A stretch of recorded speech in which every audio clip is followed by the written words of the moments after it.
बात यह है कि अरेक्ची जो हैं ये डॉक्टर एस जयशंकर से सीजफायर की बातें क्यों कर रहे हैं, ये सोचने वाली बात है। इसकी कई थ्योरीज हो सकती हैं कि भाई रिश्ते बड़े अच्छे हैं और भारत को कष्ट तो हो ही रहा है, चाइना को भी कष्ट हो रहा है, ईरान तेल जाने नहीं दे रहा है या ईरान जाने दे रहा है तो वहां पे अमेरिका रोक रहा है। इस सब पूरे मामले में कष्ट तो देखिए है, प्राइसेस दुनिया भर में राइज कर रहे हैं और ये सूरत हाल चलती रही तो हो सकता है एक बहुत बड़ा इकोनॉमिक डाउन टर्न आए। लोग इसके बारे में बात कर रहे हैं। लेकिन यहां पे Iranian foreign minister Seyed Abbas Araghchi on Wednesday dialled his Indian counterpart S Jaishankar and discussed various aspects of the West Asia crisis. The phone conversation came 2 days after Arakchi held wide-ranging discussions with Russian President Vladimir Putin in Moscow.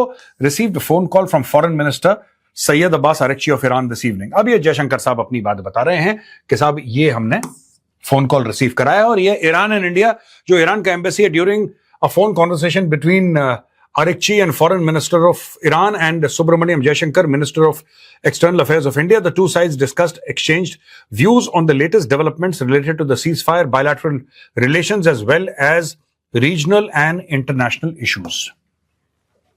ठीक है, ये बहुत जबरदस्त एक alignment हो रही है दोस्तों। हमने कवर किया था, हमने कल ही आपको बताया था किस तरीके से डॉक्टर एस जयशंकर यूएई गए थे। अब यह पता लग रहा है कि मोदी जी मई के महीने में 3 घंटे के लिए टच डाउन करेंगे। मोहम्मद बिन जायद जो हैं वहां के प्रेसिडेंट यूएई के, उनसे मिलेंगे, उनसे बातचीत होगी और 3 घंटे के बाद मोदी जी निकल लेंगे। उनके जाने से पहले यूएई के साथ भारत की क्या डील होने वाली है, डॉक्टर एस जयशंकर और मिस्टर अजीत डोवाल ने सेट कर दी है। वो मई में ही पता लगेगा। ये टॉप सीक्रेट मामला है दोस्तों। हम गेस कर सकते हैं एनर्जी के बारे में होगा, म्यूचुअल डिफेंस एंड कोऑर्डिनेशन के बारे में होगा, इंपोर्ट एक्सपोर्ट के बारे में होगा, ट्रेड के बारे में हम लोग गेस कर सकते हैं, लेकिन असली बात आपको बाद में पता लगेगी। दोस्तों एक बात ध्यान रखिएगा, जब एब्राहम अकॉर्ड साइन करे, अलग अलग देशों ने साइन करे, तो यूएई और इजराइल की बहुत अच्छी दोस्ती हो गई। जब यूएई के ऊपर ईरान ने ड्रोन मारे, मिसाइल मारी, तो मदद करने वाला सिर्फ और सिर्फ इजराइल था। मदद के लिए अमेरिका भी सामने बढ़ चढ़ के नहीं आ पाया जिस तरीके से इजराइल आया। और यूएई ने साफ तौर पे बोला है कि we will not forget the help that Israel is given. हम लोग नहीं भूलेंगे जो इजराइल ने हमारी मदद की है। खैर, यहां पे ईरान की बात करें तो ईरान के फॉरेन मिनिस्टर और भारत के फॉरेन मिनिस्टर की बातचीत हुई है और जैसा मैंने बताया कि जो सिनेरियो चल रहा है सीज फायर का और जो वेस्ट एशिया में कॉन्फ्लिक्ट चल रहा है, उस पूरे के बारे में बातचीत करी है। अब ये तो दोस्तों एनालाइज करने वाली बात है। एसोसिएटेड प्रेस की स्टोरी क्या कहती है? Iran supreme leader vows to protect nuclear and missile capabilities. यानी कि जो ईरान के इस वक्त के सुप्रीम लीडर हैं, मुश्तबा खमेनी, अली खमेनी के बेटे, राइट, दिस पर्सन, इन्होंने बोला है कि जो ईरान का न्यूक्लियर प्रोग्राम है या फिर ईरान का मिसाइल प्रोग्राम है, उसको हम प्रोटेक्ट करेंगे और उस पर कोई कॉम्प्रोमाइज नहीं है। वही तो 2 चीजें थी जो डोनाल्ड ट्रंप कह रहा था जिस पर कॉम्प्रोमाइज करो। यही तो बात है ना। अब इन लोगों ने बोल दिया कि नहीं। अच्छा, अब सोचिए 28 फरवरी को एक मिसाइल अटैक होता है और इनके वालिद साहब उसमें खत्म हो जाते हैं, ही इज डेड। इसको सुप्रीम लीडर बनाया जाता है, लेकिन ये तो कभी दिखे नहीं कभी किसी को। 28 फरवरी के बाद इनकी ना कोई फोटो ना कोई वीडियो। अब क्योंकि ईरान से आवाजें आ रही हैं कि ये जिंदा हैं, लेकिन चोटिल हैं, लेकिन जिंदा हैं, ठीक ठाक हैं, ये बातचीत कर पा रहे हैं, ऐसे ईरान से बातें आ रही हैं। लेकिन ये जो कह रहे हैं ना कि ईरान के सुप्रीम लीडर ने बोला कि हम न्यूक्लियर और मिसाइल कैपेबिलिटीज को प्रोटेक्ट करेंगे, किसी ने देखा नहीं इनको बोलते हुए। ये इनका औपचारिक बयान आ जाता है, कोई पढ़ के सुना देता है कि साहब मुश्तबा खमेनी है सुप्रीम लीडर, उन्होंने ये बोला है, राइट। अब बोला नहीं बोला, nobody knows। Iran's supreme leader defiantly vowed Thursday to protect the Islamic Republic's nuclear and missile capabilities, which US President Donald Trump has sought to curtail through airstrikes and as part of a wider deal to cement the war's shaky ceasefire. In a statement read by state television, anchor Ayatollah Mujtaba Khamenei said only place Americans belong in the Persian Gulf is at the bottom of the waters and that a new chapter was being written in the region's history. अच्छा, ये state के television, जो state television होता है, उसके anchor ने बताया है कि खमेनी ने यह बोला। ये खमेनी खुद नहीं आ रहा है। या तो जैसे नॉर्मली होता है ना कि हम कोई भी हेड ऑफ स्टेट बोले कि ठीक है अब प्रधानमंत्री कुछ बोलेंगे या राष्ट्रपति कुछ बोलेंगे, तो कट टू वहां पे गए, वहां पे आपने स्टेटमेंट दिखाया, खुद बोल रहे हैं, सबके सामने आ रहे हैं और फिर वापस स्टूडियो। ऐसे ही होता है हर एक टेलीविजन चैनल पे। यहां पे ऐसा नहीं है। यहां पे मुश्तबा खमेनी का जो स्टेटमेंट है, वो स्टेटमेंट टेलीविजन एंकर पढ़ के बता रहा है कि उन्होंने ऐसा बोला। खमेनी गायब है। तो आज की तारीख में यह स्टेटमेंट कौन दे रहा है? ये जो स्टेटमेंट है ये दे कौन रहा है? क्या खमेनेई दे भी रहा है खुद की? जो इस्लामिक रेवोल्यूशनरी गार्ड कोर हैं उन लोगों ने सत्ता अपनी जमा ली और वो कह रहे हैं कि ये दे रहा है स्टेटमेंट। क्योंकि मुश्तबा खमेनेई के, आप ये समझ लीजिए कि उसका एक्सेस भी ब्लॉक कर रखा है इन लोगों ने। बहुत कम लोग वहां तक जा पा रहे हैं। जैसे लोग पहले मिल लेते थे, जो एटलीस्ट टॉप लीडरशिप थी वो मिल लेती थी, वो टॉप लीडरशिप नहीं मिल पा रही है। तो अब लोगों के मन में डाउट है, ये किस हालत में है, गंभीर रूप से चोटिल हैं, क्या है, जिंदा है क्या? अब र्यूमर तो फैलते हैं, अफवाहें तो फैलती हैं, जब आप किसी बंदे को नहीं देख पाते अपने सामने, तो ये वहां पे बातें चल रही हैं। तो तब आप पिछली स्लाइड का जब आप सोचेंगे ना, तब आपको पता लगेगा कि अब्बास अरेक्ची जो अगर कर रहे हैं ऐसा, जैसा कि ईरान इंटरनेशनल बोल रहा है कि ये कर रहे हैं, ये क्यों कर रहे हैं? क्या उनको ये पता लग गया है कि जो वहीदी है, जो IRGC का बॉस है, he is actually the real boss of Iran, he is calling the shots? क्या ये हो चुका है ईरान के अंदर? I don't know. इसके बारे में मैं कोई ऑफिशियली, आपको, मेरे पास कोई ऐसी नॉलेज नहीं है कि मैं आपको बता दूं ऐसा ही हो रहा है, लेकिन जो चीजें हो रही हैं ईरान के अंदर वो उस डायरेक्शन में पॉइंट करती हैं, वो उसी दिशा में पॉइंट करते हैं कि यार कुछ तो गड़बड़ है, यहां पे कुछ ऐसा है जो दिखाई नहीं दे रहा लेकिन है, जो हमें समझ में नहीं आ रहा ईरान के अंदर। अब 90 million proud and honorable Iranians inside and outside the country regard all of Iran's identity-based, spiritual, human, scientific, industrial, ये बड़ी लंबी चौड़ी तकरीर इन्होंने करी। लेकिन तकरीर किसने करी? स्टेट टेलीविजन के एंकर ने। खमेनी गायब, खमेनी है ही नहीं, ना उसका वीडियो ना उसकी फोटो 28 फरवरी के बाद। यहां पे रॉयटर्स एक खबर बता रहा है दोस्तों कि यहां पे हम तेल की बात कर रहे हैं, ईरान के साथ क्या हो रहा है, हॉर्मूज में क्या हो रहा है, पाकिस्तान के थ्रू क्या प्रपोजल दिया। यहां पे US bypasses congressional review for military sales of 8.6 billion to Middle East allies. 8.6 अरब यूएस डॉलर का सेल कर दिया। कांग्रेस के थ्रू गए नहीं, ट्रंप ने बोला मुझे कोई फर्क नहीं पड़ता, बेचो माल। ये बेचो माल के पीछे क्या फिलॉसफी है, ये भी हमें जानना है। US president Donald Trump administration bypassed congressional review to approve military sales totaling over 8.6 billion to Middle Eastern allies Israel, Qatar, Kuwait and the United Arab Emirates. यानी कि इजराइल को, कतर को, कुवैत को और यूएई को उसने 8.6 अरब dollar का हथियार जो है ना पूरे, वो बेच दिए। ये कौन कौन से हथियार है? The announcement included approving military sales to Qatar of Patriot air missile defense replenishment services costing 4.01 billion. अब दोस्तों इसमें यह कहानी है कि जब कतर के ऊपर हमले हो रहे थे और ईरान उनके ऊपर हमला कर रहा था, जाहिर सी बात है बैलिस्टिक मिसाइल को रोकने के लिए इन लोगों ने, यानी कि कतर ने, पेट्रियट मिसाइल फायर करी, जो कि एक अमेरिकन प्लेटफॉर्म है। वो इनकी लगभग खत्म हो गई, क्योंकि इतनी ज्यादा फायर कर दी इन लोगों ने। अब क्योंकि लगभग खत्म हो गई, इनको चाहिए थी, तो ये जो है 4 अरब डॉलर लगभग का ये कॉन्ट्रैक्ट है। और दूसरा है advanced precision kill weapon systems, APKWS, costing 992.4 million. ये दोस्तों बेसिकली ये this is not a weapon in itself. ये जो कह रहे हैं ना कि advance precision kill weapon systems, ये किट के साथ, आप इसको किट कह लीजिए, आप इसको एक सिस्टम कह लीजिए, जो कि आप एक रॉकेट में फिट करते हैं, तो ये फिर लेजर गाइडेड करके उसको एक्यूरेट बनाता है। बेसिकली ये बात है, जहां पे आप बोलेंगे फिर वहीं पे जाके लगेगा ये, राइट।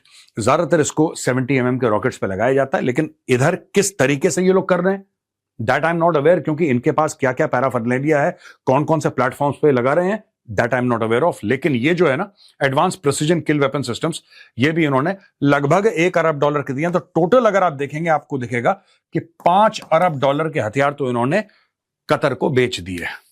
अच्छा, अब यहां पे अगर आप देखेंगे, कुवैत को इंटीग्रेटेड बैटल कमांड सिस्टम, ये 2.5 बिलियन का दे दिया, और इजराइल को advance precision kill weapon system costing 992.4 million. The State Department approved a sale of the UAE of advance precision kill weapon system for 147.6। तो ये इसमें जो है ऑफेंसिव का भी बहुत ज्यादा मामला है। एक तो पेट्रियट है अपने आप को बचाने के लिए कि दुश्मन हमला करे, लेकिन हमला करने के लिए लोग कहते हैं कि जो टोटल किट्स दिए हैं advance precision kill weapon systems, जो इजराइल को दिए हैं, 10,000 दिए हैं। यानी कि 10,000 मिसाइल इजराइल के पास, वो 10,000 मिसाइल जो कि एकदम एक्यूरेट है, जहां पे बोलेंगे वहां पे जाके लगेगी। ये क्या कोई बहुत बड़ा प्लान हो रहा है कि डोनाल्ड ट्रंप कह रहा है कि ठीक है भाई, आपके ऊपर बमबारी हो रही है तो आप भी आके लड़िए ना। इजराइल तो लड़ने को तैयार है, लड़ भी रहा है इजराइल, लेकिन फिर यूएई को ये बोलना, कतर को बोलना, बाकी सब देशों को जिनको सप्लाई कर रहे हैं वेपन्स एंड एम्युनिशन, इनको बोलना कि भाई आपके ऊपर हमला हुआ है, आप कब जवाब देंगे कि हम ही आपकी लड़ाइयां लड़ते रहेंगे, आप भी लड़िए। और ये डोनाल्ड ट्रंप पहले कह चुका है हो सकता है, आई एम जस्ट सेइंग, मुझे ऐसी कोई अंदर की जानकारी नहीं है कि जो मैं आपको बता रहा हूं, लेकिन हो सकता है डोनाल्ड ट्रंप ये बोल रहा हूं उनको कि साहब देखिए, आपको भी तो अटैक करा ईरान ने, आपने तो ईरान के ऊपर हमला नहीं करा, आपके ऊपर हमला क्यों किया ईरान ने? अब आपको एक काम करना पड़ेगा कि आप भी मिलिए, फिर हमारे साथ आप भी अंदर घुसिए। हो सकता है ये प्लान हो, क्योंकि इतना ज्यादा एक्स्ट्रा ऑर्डिनरी वेपन्स का पहुंचना वहां पे या उसका अप्रूवल देना। 4 दिन पहले की बात है कि इजराइल के पोर्ट्स पे, जिसमें एक पोर्ट हाइफा भी था, एक और पोर्ट है वहां पे, एक हाइफा, वहां पे एक दिन के अंदर 6,500 टन के हथियार पहुंचे थे। 6,500 टन के हथियार पहुंचे एक दिन के अंदर। अब आप ये समझ लीजिए तैयारी किस चीज की हो रही है। अगर किसी को यह गलतफहमी है कि सिर्फ और सिर्फ लेबनान के लिए, तो I don't think they need that kind of precision equipment and that kind of high tech equipment only for Lebanon. अब मैं हिजबुल्लाह की बात कर रहा हूं, मैं not the Lebanon army, I am talking specifically about Hezbollah. ये बड़ा इंटरेस्टिंग है दोस्तों। अगली 2 स्लाइड्स, और हम आपको पहले ले गए थे कनाडा, फिर वहां से इजराइल लेकर गए, अब चलते हैं Germany. US to cut troop levels in Germany by 5,000 amid Trump spat with MERS.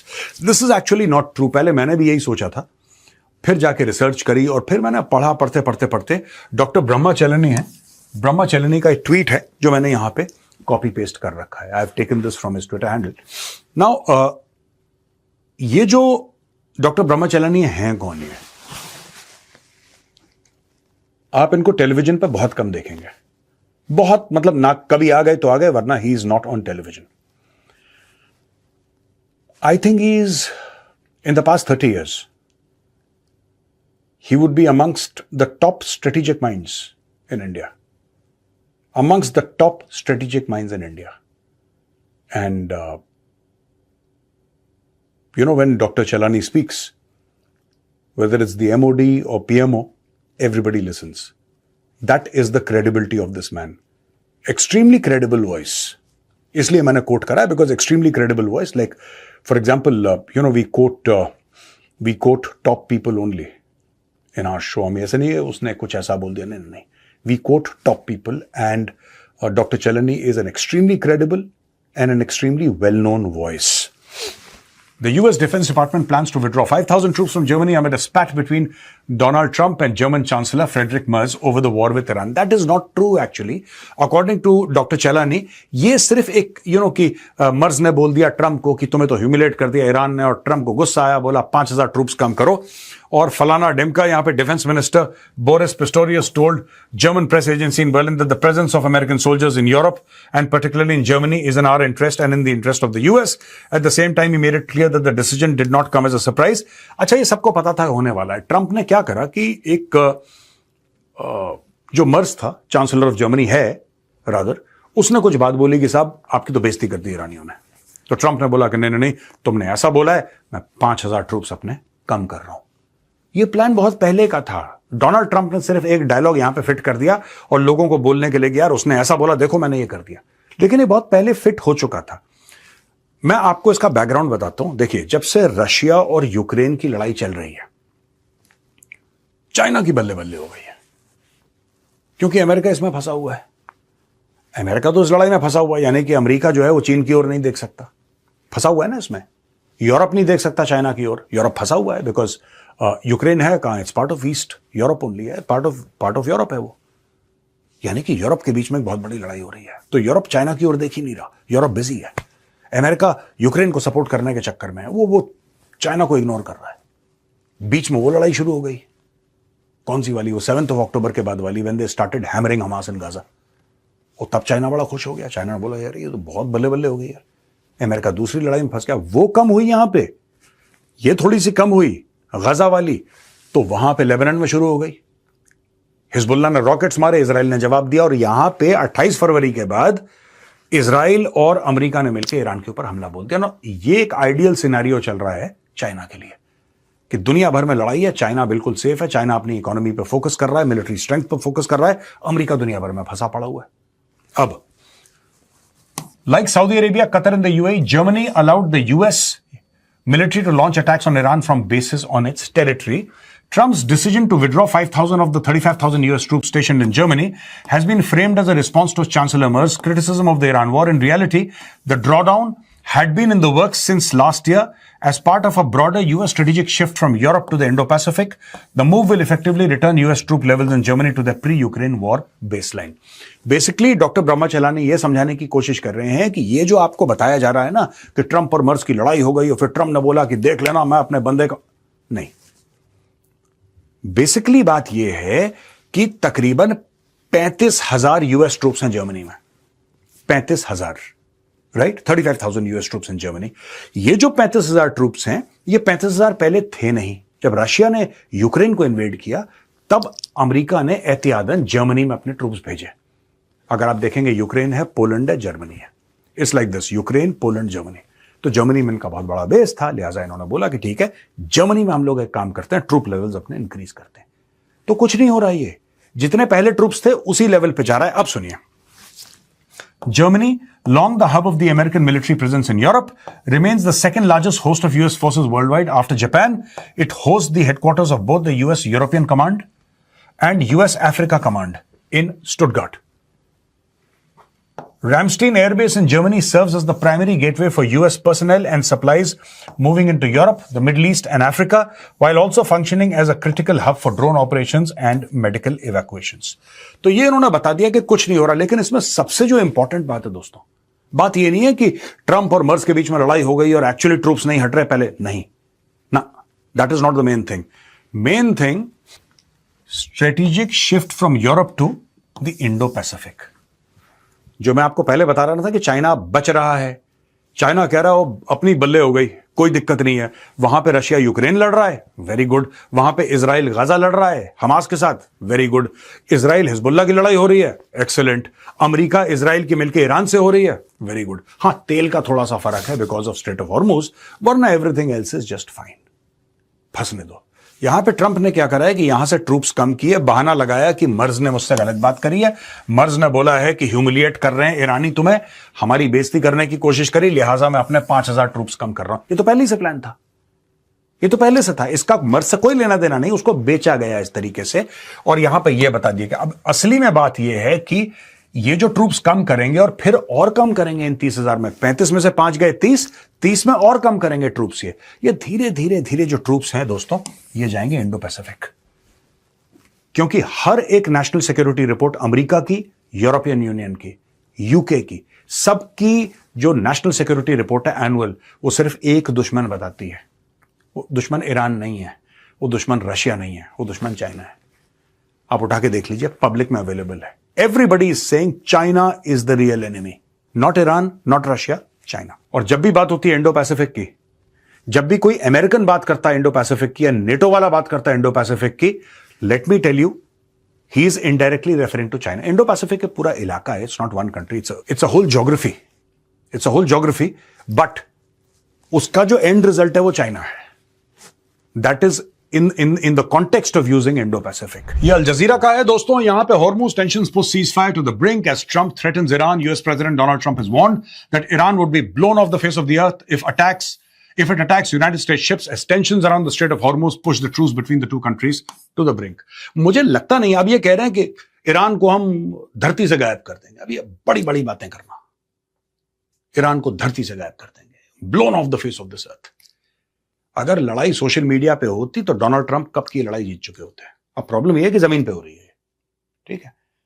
Iran आप पे अटैक कर ही नहीं रहा है, ईरान छोट-मोट अटैक करता है अमेरिकन शिप्स पे। ईरान, देखिए, ईरान इस मामले में स्मार्ट प्लेयर है, उसको पता है कि अगर उसने अमेरिकन शिप पे अटैक किया या भगवान ना करे कोई अमेरिकन शिप को उसने सिंक कर दिया, उसकी कॉस्ट इतनी भारी होगी कि फिर वो झेल नहीं पाएगा, उसको ये सब पता है। तो वो अमेरिकन को छेड़ ही नहीं रहा, वो सिर्फ सोशल मीडिया पे छेड़ रहा है अमेरिकन को, वो सिर्फ छोटी मोटी एक अटैक बोट कर गई, यहां से चली गई, कुछ कुछ फायरिंग कर दी, ये सब एंगेज रख रहा है। लेकिन असली जो बैलिस्टिक मिसाइल है, असली जो क्रूज मिसाइल्स हैं या ड्रोन्स हैं, it is firing towards the UAE, it is firing Saudi Arabia, Qatar, Bahrain, ये सब कर रहा है। क्योंकि इनको पता है कि ये जो कंट्रीज हैं, मैं इनको डिफेंसलेस तो नहीं कहूंगा, लेकिन उनके पास वो फायर पावर, वो मिलिट्री कैलिबर नहीं है जो यूएस का है। इस चीज का ईरान फायदा उठा रहा है। In an interview with Fox News, Trump underscored Washington's military power and he renewed his threats to Iran. We have more weapons and ammunition at a much higher grade than we had before. We have the best equipment. We have the best stuff in the world. ये best पूरा best कर दिया इसने. भाई मैं तो सिर्फ एक बात बता रहा हूं डोनाल्ड ट्रंप को. आप जो तेल की लालच करते हो, आपकी जो तेल की लालच है, राइट? ये लवान आइलैंड, किश आइलैंड, इसके और चले जाइए खड़गे यहां पे, ठीक है ना? ये इनका मेन है बंदर अब्बास, ठीक है जी. ये जितना यहां पे तकरीबन यूएस का ब्लॉकेड लगा हुआ है इस इलाके में, I could be off a few miles here and there, मैं तो ब्रॉडली बता रहा हूं आपको, ब्रॉडली बता रहा हूं, मोटा मोटी. यहां पे अगर आप देखेंगे पूरा इलाका जो ऑयल इंफ्रास्ट्रक्चर है इसका पीछे खड़ग आइलैंड में, इसको ट्रंप ने बोल दिया कि कोई हाथ नहीं लगाएगा. जब आपने किसी के ऑयल इंफ्रास्ट्रक्चर पे हाथ लगाने ही नहीं दिया, आपने बोला नहीं इसको गैस ऑयल इस पे हाथ मत लगाना तुम, वो जो भी करे. उसने फुजैरा पे अटैक करा, डन, वेरी गुड, ठीक है. उसने सऊदी पाइपलाइंस ब्लो कर दी, वेरी गुड, कोई दिक्कत नहीं है, ठीक है ना. उसने कतर को मारा रास लफान पे, उसका $100 अरब का नुकसान, कोई बात नहीं, डन. आप ईरान के तेल और ईरान के गैस को हाथ मत लगाना, क्योंकि डोनाल्ड ट्रंप कहता है कि अमेरिका को चाहिए जिस दिन लड़ाई खत्म हो जाएगी या तख्ता पलट हो जाएगा, तो जिस दिन ये लालच को आप छोड़ देंगे उस दिन आपको यह पता लगेगा कि जो फ्रस्ट्रेशन में ईरान कर रहा है ना, ये फ्रस्ट्रेशन बहुत जल्दी पीक कर जाएगा. Within a week, 10 days you will see the results coming out. ताकत वहीं से आ रही है, ताकत तेल की है, ताकत गैस की है, एनर्जी का है मामला. आप उसको नलिफाई करिए, क्यों करिए? मैं भी गलत मानता हूं सिविल इंफ्रास्ट्रक्चर को अटैक करना, मैं खुद बोल रहा हूं it's wrong, but that is exactly what Iran is doing यार. That is what exactly Iran is doing. Iran is targeting countries at their oil and gas infrastructure. यही काम है. फुजैरा पे मारने का क्या मतलब है? रिफाइनरी उड़ा दी ना आपने बहुत डैमेज करा. That is what it is. यहां पे दोस्तों वॉल स्ट्रीट जर्नल कहता है extremely interesting point of view. China steps up US sanctions fight, defying blacklisting over Iranian oil. China's Commerce Ministry on Saturday told companies not to comply with the US's blacklisting of several Chinese refineries over alleged purchase of Iranian oil, invoking for the first time a 2021 blocking rule designed to counteract foreign laws it believes violate international norms or restrict trade. अब China भी सामने आ गया है. China ने बोला, हमने आपको बोला था ना वो टी पॉट रिफाइनरीज के बारे में हमने बात करी थी. मेरा पुराना वीडियो आप देख सकते हैं, इसी को हमने कवर किया था. वो वीडियो आपको नहीं दिखाऊंगा, you may be remembering. T pot refineries, China में छोटी छोटी रिफाइनरीज हैं जो कि इंडिपेंडेंट है, राइट? छोटी छोटी रिफाइनरीज हैं जो कि ज्यादातर जो रशियन ऑयल है, ईरानियन ऑयल है, वहीं पे आके वो उसको दे रिफाइन दैट ऑयल देयर. तो उनके ऊपर सैंक्शंस लगा दिए, और सैंक्शंस लगा दिए कई सारी कंपनीज पे जिनके शिप्स चलते हैं. तो चाइना ने बोला कि नहीं, ये नहीं चलेगा. Beijing has typically been wary of being seen to openly violate US sanctions, even as privately run Chinese refiners known as teapots buy nearly every barrel of oil Iran exports. The US in recent weeks has taken new steps to target Chinese refineries. In April, it imposed sanctions on a unit of Hengli Petrochemical, a major industrial company in China that the US said had purchased billions of dollars of Iranian oil. It also warned financial institutions that they could be targeted for facilitating transactions for Chinese refineries using Iranian oil. तो यहाँ पे ये चल रहा है. China has decided to fight back. US ने sanctions लगा दिए. Typically, China US sanctions को violate करने का ज्यादा इच्छुक नहीं रहता है. It does not want to get into a conflict, but there will be a time when China will take a stand. So China has clearly told the US thus far and no further. Now China is pushing back. तो दोस्तों हमने ये discuss करा इस video में किस तरीके से Donald Trump needs a way out. वो फंस गया है. मार्को रूबियो जो उसका सेक्रेटरी ऑफ स्टेट है, वो अनाउंस कर रहे हैं कि साहब हमारे जो मिलिट्री मिशन ऑब्जेक्टिव्स थे, जो मिशन के हमारे ऑब्जेक्टिव्स थे, जो मिलिट्री मिशन था, वो पूरे हो गए.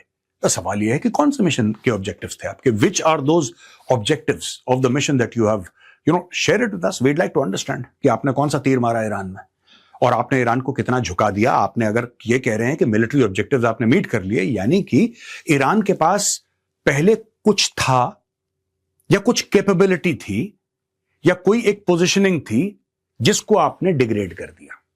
यही तो होता है. मिलिट्री ऑब्जेक्टिव्स क्या होते हैं? ईरान में कोई चीज आपने बदल दी. Something changed by use of force. आपने काइनेटिक रिस्पॉन्स करा या आपने काइनेटिक एक कार्रवाई करी ईरान के खिलाफ, और आपने कुछ अपने ऑब्जेक्टिव्स अचीव करे. यानी कि ईरान में कुछ था या कुछ नहीं था, आपने उसको पूरा करा या उसको हटा दिया. वो क्या था? This question US is unable to answer. और ईरान ने इसको वीकनेस की तरह देखा है। और जब से ईरान ने वीकनेस की तरह देखा है, ईरान के जो फॉरेन मिनिस्टर हैं उनका पुतिन से मिलना, उनका फिर वांगी से मिलना, राइट, मोदी जी से पहले मसूद पेजेश्कियां की बात होना, यानी कि Iran can now smell the fear in the US. जब मैं कहता हूं fear in the US, it is not fear of Iran that the US has, it has a fear of circumstances कि यार हमने तो सोचा था इनका बिल्कुल बॉम्ब करके खत्म कर देंगे ईरान को, अब ये बॉम्बिंग सिर्फ डोनाल्ड ट्रंप के ट्वीट्स में रह गई, ट्रूथ सोशल के पोस्ट पे रह गई, जमीनी कार्रवाई यूएस ज्यादा कुछ नहीं कर पाया। तो ये clearly Iran sees it as a failure, even the world sees it as a failure, but nobody wants to upset Donald Trump. कोई ये नहीं कहना चाहता डोनाल्ड ट्रंप को कि आप तो बड़ा यार वो बैंड शैंड बजाकर गए थे कि मैं ईरान का ऐसा कर दूंगा वैसा कर दूंगा, कर कुछ पाई नहीं एंड में। So this is where it stands. अब जैसे जैसे चीजें और आगे बढ़ेंगी, we'll get the latest news to you. Al Jazeera का ये आर्टिकल है, Trump says war will be over quickly as Iran reviews US peace proposal. United States President Donald Trump has expressed hope for a deal with Iran, saying talks have been very good and the war will be over quickly. Trump signaled progress in the negotiations on Wednesday, even as Iran played down reports that an agreement was close, saying it had yet to present its response to Pakistani mediators. We've had very good talks over the last 24 hours, and it's very possible that we'll make a deal, he said. I think it's got very good chance of ending, and if it doesn't end, we have to go back to bombing the hell out of them. US media outlet Axios also said that the two sides were getting close to an agreement on a 14-point document. ये 14 point की document है, इसमें कुछ points सबके सामने आए हैं, कुछ छुपे हुए हैं। या साफ सीधी बात है, ये डील डील डील, ये एक minute, I want to tell President Trump, you've got to stop saying this. It makes you and the United States of America look weak. I don't hear the Iranians talking about a deal. मैंने तो नहीं देखा कि ये, आप कह रहे हैं कि आपने ईरान को बर्बाद कर दिया, आप ये कह रहे हैं कि आपने ईरान की आर्मी, नेवी, एयरफोर्स को तबाह कर दिया, आप ये कह रहे हैं कि आपने तेहरान को कुचल दिया, और फिर डील भी आप ही करवा रहे हैं। भाई साहब एक बात बताइए, सच क्या है ये तो बताइए ना दुनिया को, सच क्या है। आज की तारीख में अगर आपने ईरान को बर्बाद कर दिया तो ईरान घुटनों पे था, फिर तो ईरान घुटनों पे था ना, क्योंकि आपने बर्बाद कर दिया ईरान को। यहां पे घुटनों पे तो दिख नहीं रहा ईरान। आपने बोला कि ये 14 पॉइंट है हमारे, हम इसके ऊपर बात करेंगे। ईरान कहता है सोचेंगे, भेजो, will think about it. Iran में तो कोई ऐसा हमें जॉय नहीं दिख रहा कि ओए लड़ाई खत्म हो गई और बहुत ही मजा आ गया, you know, and we have this thing, you know, gained something from the United States and the US is being nice to us. Iran तो बिल्कुल मैटर ऑफ फैक्ट बात कर रहा है आपसे। आप ही हैं जो 24 घंटे लगे रहते हैं अपने ट्विटर पे, पता नहीं क्या ट्रूथ सोशल पे, ये डील हो गई वो डील हो गई। Nobody cares. Iran doesn't care. Iran does not seem to at least care on the face of it. अंदर उनको कितना भी दुख दर्द हो, कितनी भी बॉम्बिंग करी हो, लेकिन on the face of it Iran कहता है देखते हैं यार, आप भेजो, देखते हैं, we'll review it, we'll see. Iran does not seem excited. He seems more excited. And this is a sign of weakness. Please, President Trump, stop using this word deal every time. ठीक है, ये हर समय deal हो गई, पता नहीं क्या है, क्या प्रॉब्लम है।